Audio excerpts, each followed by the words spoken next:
Retired major Mohammad Ali Shah ji भी हमारे साथ जुड़ गए हैं, रक्षा विशेषज्ञ हैं। बहुत स्वागत है आपका। पंकज श्रीवास्तव जी भी हमारे साथ जुड़ गए हैं, विदेश मामलों के जानकार हैं। आपका भी बहुत बहुत स्वागत है। मोहम्मद अली शाह जी, जिस तरीके से इजराइल ताबड़तोड़ हमले कर रहा है, इस बदले की आग कहां कहां तक फैलेगी आने वाले समय में? बदले की आग, ये आग ऐसी होती है बदले की आग जो कभी बुझती नहीं है। जी। कितना भी कुछ भी कर लें आप, आग बुझेगी ही नहीं। और आग दोनों तरफ से लगी हुई है, चाहे इजराइल हो, चाहे ईरान हो, चाहे लेबनान हो। गाजा पट्टी में तो कुछ लड़ने का जो हिम्मत वो रही नहीं, कुछ बचा ही नहीं है। उनके प्रेसिडेंट अब्बास साहब ने भी कहा था कि अब गाजा पट्टी का तो वो हाल हो गया है जहाँ पे कोई, फर्ज करिए कोई सिविलाइजेशन वहां पे रहती नहीं थी, जी। ऐसा हो गया है वहां पे हाल। तो मैं इसका अंत कहाँ देख रहा हूँ? इसका 100 साल से ऊपर का युद्ध जो चलता हुआ आ रहा है, बल्कि 2020 के बाद थोड़ी बहुत स्थिति नॉर्मलाइज हुई थी इजराइल की और अरब राष्ट्रों की, हल्की 2020 के बाद। लेकिन 7 अक्टूबर की घटना से दोबारा हमास ने जो किया, इसे नुकसान किसका हुआ? इसे नुकसान फिलिस्तीनियों का ही हुआ बेसिकली। क्योंकि अगर इजराइल ने जो हमले करे वो बेरहमी से हमले करे हैं। 41,000 सिविलियंस से 41,000 से ज्यादा सिविलियंस गाजा पट्टी में, पिलपिलाते हुए बच्चे, छोटे बच्चे, महिलाएं, खवातीन, बच्चे, बुजुर्ग, सिविलियंस, निहत्थे, मजलूम, उनका खात्मा हुआ है। और जो हवस जो है, उन्होंने अपने अंडरग्राउंड बंकर, टनल बना रखे हैं स्कूल और कॉलेजेस के करीब में, एक ढाल बना के उनसे बचने के लिए। तो ताली हमेशा कभी एक हाथ से नहीं बचती, दोनों हाथ से बचती है। इजराइल ने जो किया वो भी वॉर क्राइम है, मैं बोलूंगा। लेकिन इंटरनेशनल कोर्ट ऑफ जस्टिस ने उनको, प्रेसिडेंट पुतिन को वॉर क्राइम और क्रिमिनल का करार दे दिया था। एक अरेस्ट वारंट भी जारी हो गया था इनके खिलाफ। लेकिन नेतन्याहू ने तो 41,000 लोगों को मारा है। उनको वो क्रिमिनल नहीं बोल रहे क्योंकि अमेरिका का इन्फ्लुएंस रहा है।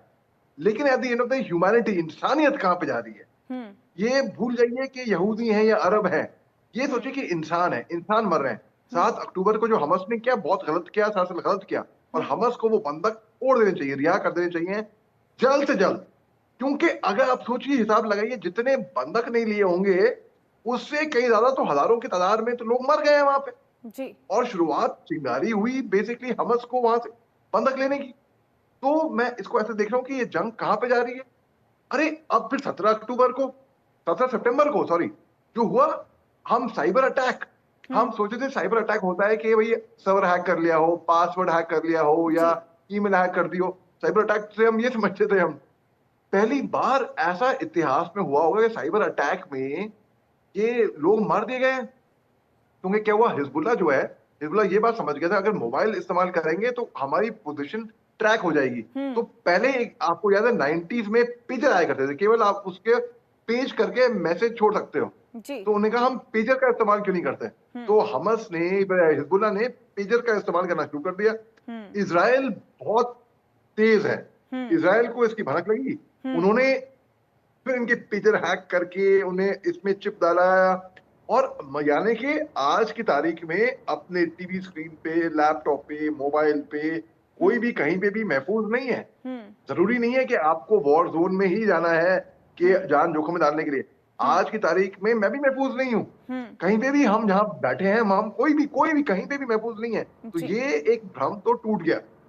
अब क्या हुआ, ईरान ने फिर इजराइल पे जब हमला किया, जब जब इजराइल ने हिजबुल्ला के चीफ को मारा, तो इजराइल ने बोला इसको, इसका जवाब जरूर मिलेगा, 100% मिलेगा।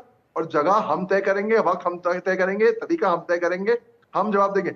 ईरान ने एक और धमकी दी। ईरान ने बोला अगली तो बस ट्रेलर था, अगर इस पे रिएक्शन आता है तो इससे और तेज हम हमला करेंगे। और इसका फिर मैं अंत देख नहीं रहा हूं। इजराइल ने फोकस हमास, गाजा पट्टी से अपना फोकस शिफ्ट किया था लेबनान, फिर ईरान पे हम सोच रहे थे अब ईरान पे ऐसा होने वाला है। क्या इजराइल लेबनान और इजराइल का वो हाल करेगा जो इन्होंने गाजा पट्टी में किया? शायद नहीं कर पाएगा वहां पे वो। लेकिन गाजा पट्टी का ऑलरेडी डिमोरलाइज टूट चुकी है और तोड़ रहा है उसको इजराइल। तो दोनों तरफ से आग लगी हुई है, चाहे इजराइल हो चाहे दूसरी साइड हो। और इसका अंत मैं बदकिस्मती से देख नहीं रहा हूं। बिल्कुल मोहम्मद अली शाह जी, मेरा आपसे सवाल ये है कि ये युद्ध तो चल रहा है, इजराइल की तरफ से ताबड़तोड़ हमले हो रहे हैं, लेकिन इजराइल को कितनी क्षति? जी देखिए, इजराइल के सिर के ऊपर किसका हाथ है? अमेरिका का। जी। तो अमेरिका का सपोर्ट है, उनका अलाय है। लेकिन इजराइल एक दौर ऐसा आया था जब जो बाइडेन साहब ने खुद कहा था 2 एक महीने पहले कि बस अपनी कुर्सी को और लंबा खींचने के लिए, अपनी सत्ता को लंबा बरकरार रखने के लिए नेतन्याहू इस जंग को और लंबा खींच रहे हैं, क्योंकि इजराइल अमेरिका की बात सुनने को इनकार कर रहा था। जी। उनकी बात से बिल्कुल नहीं, हम अपनी मनमानी करेंगे, हमें ये करना है। अब बात ऐसी है कि कोई भी प्रोफेशनल आर्मी कभी भी सिविलियन को निशाना नहीं बनाती है और ना ही उनका खात्मा करना चाहेगी और ना ही भला ही कोलैटरल डैमेज हो। या जी। कोलैटरल डैमेज यानी कि आपका निशाना कहीं और है, चूक गया, निशाना कहीं और लगा और कोई बेकसूर निर्दोष मारा गया। वो जिससे तो कोई भी प्रोफेशनल आर्मी ऐसा नहीं करती है। आतंकवादी लोग ऐसा करते हैं, जो उग्रवादी होते हैं वो करते हैं। अब बहुत लोग कहेंगे कि इजराइल सर्वाइवल की अपनी लड़ाई लड़ा है। मान ली अब आपकी बात, लेकिन ये बताइए, उनका झगड़ा, उनकी लड़ाई, उनकी शिकायत हमास से है। तो हमास को निशाना बनाइए और चुन चुन के मारिए, दुनिया सपोर्ट करेगी। लेकिन जहां पर कोई भी इजरायली ना हो, मैं कोई भी कहीं पे भी हो, अगर सिविलियंस मरते हैं इसमें, वो भी ऐसी तादाद में जहां पे 41,000, मतलब कोई मजाक नहीं है, 41,000 लोग जब मरते हैं, मासूम बेघर बेघर हो जाते हैं लोग, जी। तो लोग जो उनके सपोर्टर हैं वो भी अपना हाथ हटा देंगे आपके पीछे से। आप बोलेंगे नहीं नहीं, हमें ये कतई मंजूर नहीं होगा ये। और सर्वाइवल की लड़ाई में देखिए, फर्ज करिए, एक एग्जांपल देता हूं मैं, हम में से किसी एक के पास अगर नौकरी नहीं है, हमें सर्वाइव करना है, जॉब नहीं है, पैसे नहीं आ रहे हैं, क्या हम क्राइम का सहारा लेंगे? क्या हम डकैती या मर्डर करेंगे? नहीं करेंगे हम हमें वो मंजूर है, हम वैसे सर्वाइवल नहीं चाहिए हमको। तो बहुत लोग जो कहते हैं ना कि इजराइल सर्वाइवल की लड़ाई लड़ रहा है, सर्वाइवल की लड़ाई आप बेशक लड़िए, आप उग्रवादियों का खात्मा करिए, दुनिया आपके साथ होगी। जी। आप जहां पर भी एक भी निर्दोष मारा गया, यहाँ पर एक नहीं 41,000, तो इसलिए लोगों का सपोर्ट जो जो इजराइल को था, वो हट रहा है। अमेरिका जो उनकी सबसे बड़ी अलाई है, तकरीबन 2 एक महीने पहले एक बड़ा वीडियो वायरल हुआ था, एक अमेरिका का एयरमैन, यंग आदमी, लड़का, तरीका बहुत गलत था प्रोटेस्ट करने का। जी। उसने इजरायली आर्मी एम्बेसी के बाहर अपने आप को आग लगा दी थी।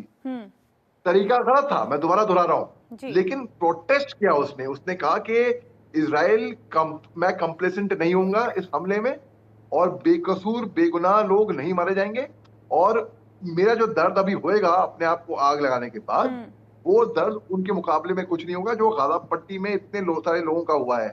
तो बेसिकली अगर यही चीज इजराइल में हो रही होती तब भी मैं आवाज उठाता, मैं कहता नहीं, बेकसूर बेगुनाह का कोई तुक ही नहीं है, कोई रोल ही नहीं है, कोई मतलब नहीं है, आप क्यों बेगुनाह को मार रहे हो? तो बात ऐसी है कि इजराइल जिसको दुनिया की इज्जत, उसकी इज्जत करती थी, सपोर्ट था, और ये बात काबिल तारीफ है, ये बात मैं कबूल करता हूं कि वर्ल्ड वॉर 2 के बाद सब जानते हैं नाजी जर्मनी में हिटलर ने यहूदियों के साथ क्या किया था। गैस चेम्बर में, कंसंट्रेशन कैंप में तड़पा तड़पा के मारा था। लेकिन वही यहूदी आज की तारीख में वहां से खाक में से उठकर आए और इतने ताकतवर बन गए कि टेक्नोलॉजी में उनका कोई जवाब है ही नहीं कहीं पे भी, दूर दूर तक।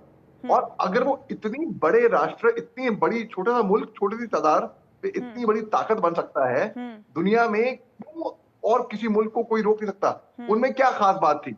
क्या उन्हें मेहनत बहुत करी? मेहनत तो सब करते हैं।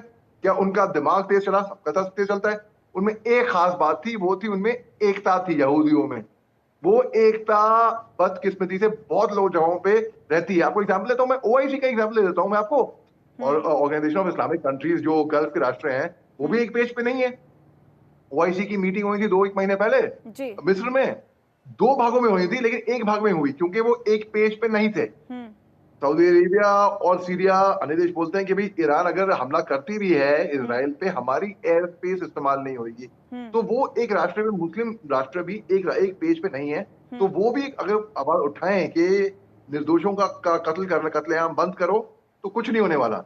इजराइल आज की तारीख में अभी वही करेगा जो उसको मुनासिब लगता है, क्योंकि जैसे कि बहुत लोग कहते हैं कि सर्वाइवल की लड़ाई लड़ा है। सर्वाइवल की लड़ाई लड़िए, आप बिल्कुल लड़िए, दुनिया साथ भी देगी आपका, लेकिन बेकसूरों को का खात्मा बर्दाश्त नहीं होगा।